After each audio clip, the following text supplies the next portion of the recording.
Assalamualaikum warahmatullahi wabarakatuh. Innal hamdalillah nahmaduhu wa nusalli wa nusallimu ala rasulihil karim. Ashhadu an la ilaha illallah wa ashhadu anna Muhammadan abduhu wa rasuluh. Allahumma salli ala sayyidina Muhammad wa ala ali sayyidina Muhammad. Amma ba'd. Saudaraku beriman yang dirahmati oleh Allah Subhanahu wa Ta'ala, seperti yang kita ketahui, sholat tahajud adalah sholat yang dikerjakan pada waktu malam hari, yang didahului dengan tidur terlebih dahulu. Waktu utama untuk mengerjakan sholat tahajud adalah pada sepertiga malam, dan hukumnya adalah sunnah muakkad. Artinya, jika dikerjakan, kita akan mendapatkan pahala yang besar di mata Allah. Akan tetapi, jika tidak dikerjakan pun, kita tidak akan mendapatkan dosa. Selain sebagai ibadah tambahan supaya doa kita lebih cepat dikabulkan oleh Allah, sholat tahajud juga mempunyai keutamaan tersembunyi yang sangat besar bagi umat muslim yang mau menjalankannya. Di antaranya adalah rezeki yang berlimpah, keharmonisan rumah tangga, ketentraman dalam hidup, mampu menjaga kesehatan tubuh, dan lain sebagainya. Akan tetapi, ada beberapa hal yang perlu dihindari ketika kita mengerjakan sholat tahajud, yaitu merasa bangga dengan diri sendiri atau bisa dikatakan riya dengan apa yang saudaraku dapat dari Allah tanpa memperdulikan sekitar.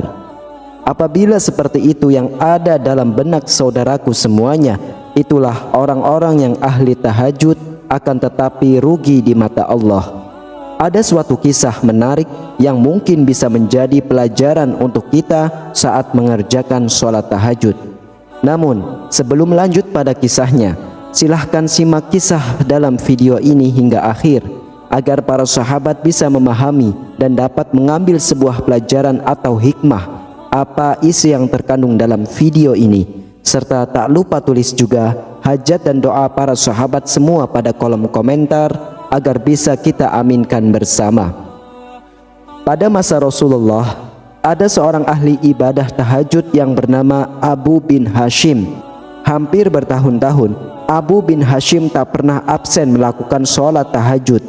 Pada suatu ketika, saat hendak mengambil air wudhu untuk mengerjakan sholat tahajud, Abu bin Hashim dikagetkan oleh keberadaan sosok makhluk yang sedang duduk di bibir sumurnya. Abu bin Hashim lalu bertanya, "Wahai hamba Allah, siapakah engkau?" Sambil tersenyum, sosok itu berkata, "Aku adalah malaikat utusan Allah." Mendengar jawaban tersebut, Abu bin Hashim kaget sekaligus bangga karena kedatangan tamu malaikat Allah.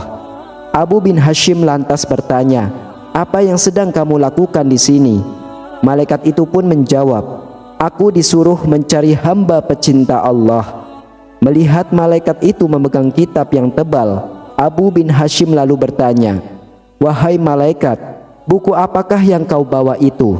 Malaikat itu pun menjawab, "Ini adalah kumpulan nama hamba-hamba pecinta Allah."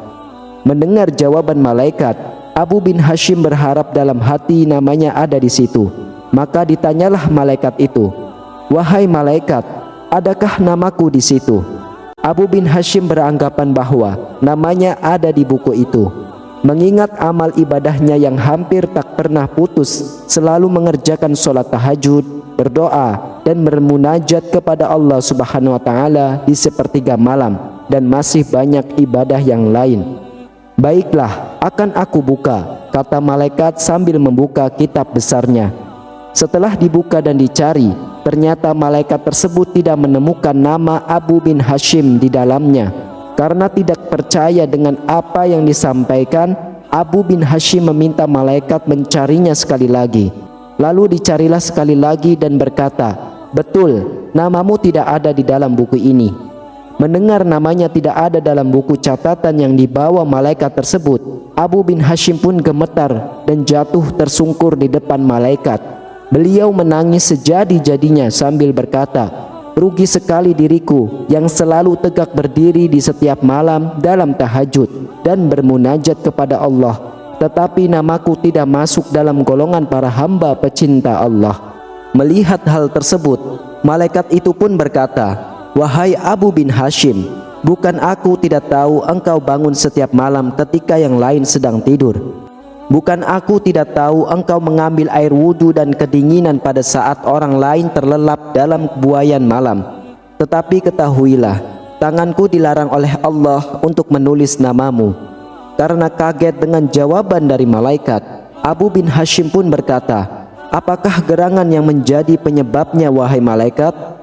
Malaikat pun menjawab, "Engkau memang bermunajat kepada Allah, tapi engkau pamerkan dengan rasa bangga kemana-mana dan asyik beribadah memikirkan dirimu sendiri.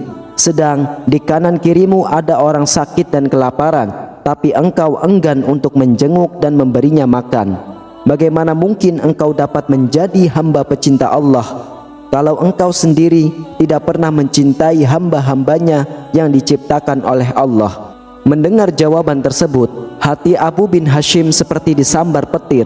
Dia tersadar bahwa ibadah yang dilakukannya selama ini hanyalah untuk memperbanyak harta kekayaan tanpa memperdulikan orang-orang yang membutuhkan uluran tangannya.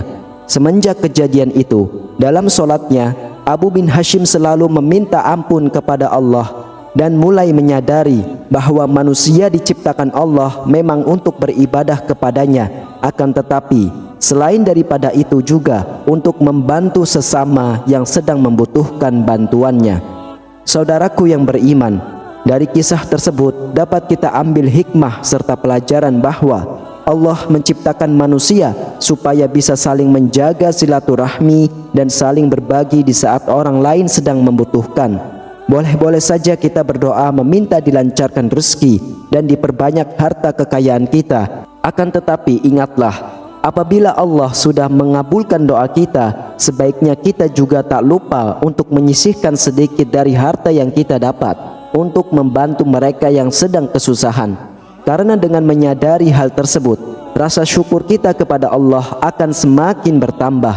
Dan janji Allah bagi orang yang selalu bersyukur adalah, ini akan bertambah nikmat kita dan dicukupkan dari segala kebutuhan kita. Dan para sahabatku yang sudah meluangkan waktunya untuk menyimak video ini hingga akhir, semoga Allah Subhanahu wa taala balas dengan kebaikan, dilancarkan rezekinya, dimudahkan segala urusannya, dan diberikan segala kesehatan. Amin ya rabbal alamin. Wallahu a'lam bishawab. Wassalamualaikum warahmatullahi wabarakatuh.